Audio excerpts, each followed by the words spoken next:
are again in the messy kitchen, making another recipe from Abel and Cole. Last night we had vegetarian food, and I woke this morning with a craving for a bacon double cheeseburger, with a second bacon double cheeseburger on the side. So tonight we're having meat. Tonight's box from Abel and Cole is Thai pork larb salad. No idea what larb is, but on first glance I can say that most of the ingredients look pretty grassy. There's a lot of stuff here that would get a cow very excited. So we needed to add some more meat. Here is the pile of pork that we're going to cook tonight. It's a little bigger than what you get from Abel and Cole because basically we're starving. So it should be fun, it should be tasty, it should be exotic, which is what we like. So we start out with point number 1, where it says trim the lemongrass. Now, allegedly this is lemongrass, this green rough looking stick. I'm not sure why the word grass appears in its name. It's clearly not any grass that I've ever seen. I think even a starving cow would have trouble digesting this thing, but we're going to use it anyway. In the messy kitchen we toss stuff on the bench when we're done with it because we like a happy life. What it says here is peel off the outer layer and then finely chop the stem. So I am going to slice this thing into microscopic pieces of green fibrous grass. It will add an enormous amount of flavour to the recipe. You'll notice how fine this is. Swiss watchmakers will be amazed at the precision and fineness of my slicing. You can't probably see it on camera, but every single piece here is exactly the same size.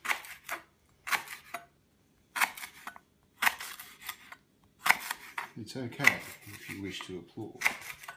It won't be the first time and it won't be the last. There's our lemongrass going into our bowl. We're collecting all of the ingredients for the marinade in our faithful glass bowl here. It's made many a sauce, this bowl. It's seen some great successes and some great failures, but never any of mine. Next thing up is to deal with the chili. Thai people like spices, even more than Mexicans. Chili needs to be handled carefully because inside the chili there are elements that will burn your tongue worse than one of the lightsabers from Star Wars. The dangerous bits are here in the middle. These white bits, not the seeds themselves, but the white bits that hold them in, are deadly. This is not the point in time where you step away and go to the bathroom without washing your hands, unless you wish to spend the night in A&E. Great thing about the white stuff in chilies is that you can save it, put it to one side, and slip it into your mother-in-law's tea when she's not watching. This will be endless amusement for you and maybe not your wife, but for you anyway. So there we go. The chili has been defanged. It is now no longer a deadly weapon and can be consumed by humans. So what we're going to do is keep part of it for later, goes on the salad, and slice up part of it quite finely for the salad. Again, I know you're amazed at how well I do this. You'd think I've been doing it for 1,000 years if you were to watch it, but it's not the case. So there's our chili, and there's our chopping board clean again. Next thing is to add the pork into the marinade. Our pile of pork here is quite big, so we are probably going to use extra tamari sauce in our mixture. It says 1 tablespoon here in the recipe, which I will measure faithfully for demonstration purposes only. Then we will add some more to account for the enormous quantity of pork that we plan on consuming tonight. So here we go, 1 tablespoon. I'm going to add a second and a bit because we did more than double Abel and Cole's recommended quantity of pork, so let's just slog that in. Tamari sauce is a little bit like soy sauce, just fancier, more exotic. It's like buying food from Waitrose rather than Aldi. So there's our bowl with our ingredients for the marinade. The next thing now is to put the pork in and set it to one side so that it can absorb all of this lovely flavour. Marinades always need time to settle. You can't expect sauce and ingredients to immediately diffuse themselves amongst a large chunk of roughly cut meat. It just doesn't happen. So make sure you mix it up really well. You'll never do it as well as me, but give it a good go. And then all you need to do is set it aside and let it soak.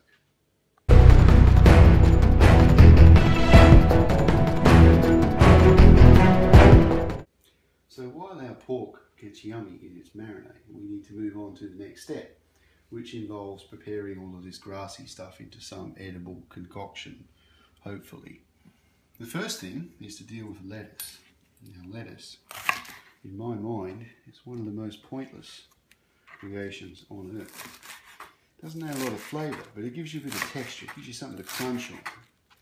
Lettuce in a hamburger makes sense, obviously. That's the place for it, mixed with meat. And so, due to the quantity of pork we're having tonight, I have hope that lettuce will prove appropriate once again. This is our chance, of course, to be artistic with this food. We want a nice bed of yummy green, healthy stuff ready to receive our delicious pork. So I'm going to spread it out here more effectively than Picasso could ever have imagined. A little bit too much green in this one, not enough white in that one, so I'm just going to sort of do a bit of swapping here because everything is equal in the messy household. We want everybody to be happy at our table. So there we go with the lettuce. Next up is the spring onions. Is it spring? Is that why they're called spring? I've never really figured it out. They don't really leap off the bench or anything. They sort of just hang around like big ugly looking bulbs. What we're going to do is slice this very thinly, because what you don't want when you're having dinner is to chow down on a giant piece of spring onion and have your lips burnt off. People without lips look silly. When you get to the large part of the bulb, for me, it's a bit too big. So I'm going to slice it up further along its length and then chop it up again as we were before. So here we go. This is the bit with the strongest flavour. A lesser man would probably be crying right now from all of the fumes. And that doesn't happen here. So there we go, got our spring onion. Once again, needs to be added. Apparently I've been banned from using the word dump tonight. It needs to be added artistically to our salad bowls. I still think that dump is the best description, but we'll not get into that, or I'll probably get stabbed by the camera lady. So there we go. We have our lettuce and our spring onion in there, which is the most tricky bit of all of this. The next thing is to add the watercress, which comes here neatly packaged from Abel and Cole.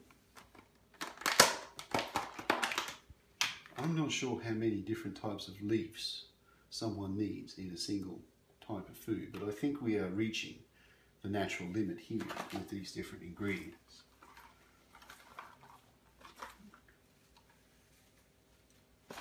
We take the watercress, we spread it out neatly, dropping some on the bench inevitably. This is going to add the biggest chunk of fibre to our food. If you look at the stem on this thing, you will wonder how any human could ever digest it. So if you see big stems, put them aside, tear them off and chuck them away, because they are not desirable food. Now we have a nice looking bed of watercress added to our salad. The next thing is to attack the herbs. I like this bit because we get to roughly shred and pull off leaves from a hapless plant. We can do it violently, we can do it roughly. We can get carried away, we can think of all the things we hate and imagine that we're picking them off and expelling them from the universe. This is fun, I like this bit. No need to get carried away with getting every single leaf mint. Mint is not a valuable substance. You are not dealing with gold here, or saffron, or platinum, or anything particularly unique. Mint is just a herb. Or for a Moroccan, it's a tea. We may actually save a little bit of this and make a tea later. That would be a good idea. The smell of this mint as it goes in is delicious. I think the combination of flavours here with the tamari and the mint is going to be great. Wouldn't be silly to add a squirt of honey actually, but I've been banned from mortifying recipes during this phase of our cooking. So there's the mint, done, gone in. Chervil, no idea what that is. Nothing to do with the small hamster-like creature so beloved by our pretty friends. Again, shred these things, denude these things. Rip off all of the green yummy bits that you can reach and toss them into the salad. Try and avoid too many stems. Stems are not good. Stems are not where the flavour is again. We want leaves, lots of little leaves here. I think that's probably a good collection for now. I'm starting to get worried at the quantity of greenness here.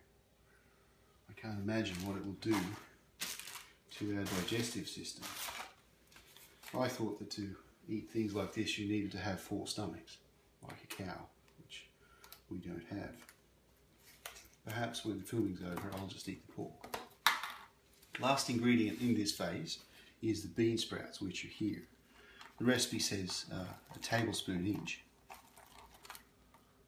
I am going to add a handful because given the size of our bowls I think a handful is appropriate.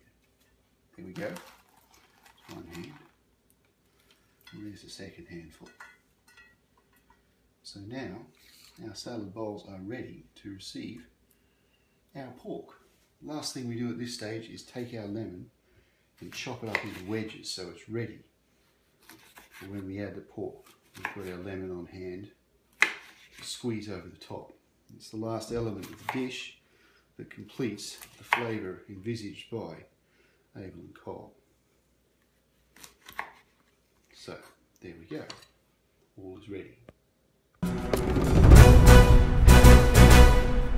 So here we are back again, about to cook the main ingredient, the pork, which is why we're all here. I like cooking on the stove because I can poke and prod and generally harass the food until it's in the shape that I want. Cooking things in the oven has always been a bit of a concern for me because the oven's a black box.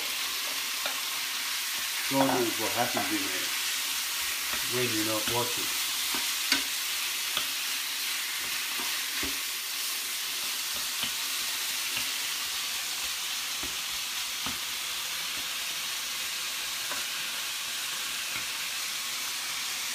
So the pork's been sitting there in our marinade for a good 5 to 6 minutes and it's soaked up all the juices and the spices and all the lovely flavour.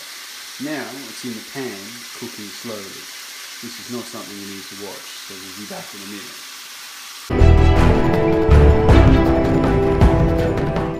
So here is our cooked pork, looking delicious, brown and juicy and yummy. You'll notice that we actually tipped the sauce from the bowl in with the pork itself. We didn't lift the pork out separately because that's just silly and we like saucy things. So ours is a bit juicier than perhaps other recipes would be. You may also notice that during the break, my wife illegally stole half of our lemons and squeezed them onto the salad to add more flavour because she is a lemon monster. And the other half of the lemon is sitting here ready for future squeezing. So all we need to do now is to spoon our delicious juicy pork onto our waiting beds of indigestible grass and the dish will be complete. Lovely pork. I think what I'll do is try and trade with my wife and see if I can eat her pork, and I'll give her my watercress and spring onion and lettuce. I'm not sure that I'll get away with this, but it's always worth a try. She is a very generous lady. So there we go, our 2 dishes ready to eat. Another wonderful success from Abel and Cole, and of course brilliant execution by the Messy Kitchen. So we'll see you again soon. In the meantime, cook happy, eat healthy and live messy.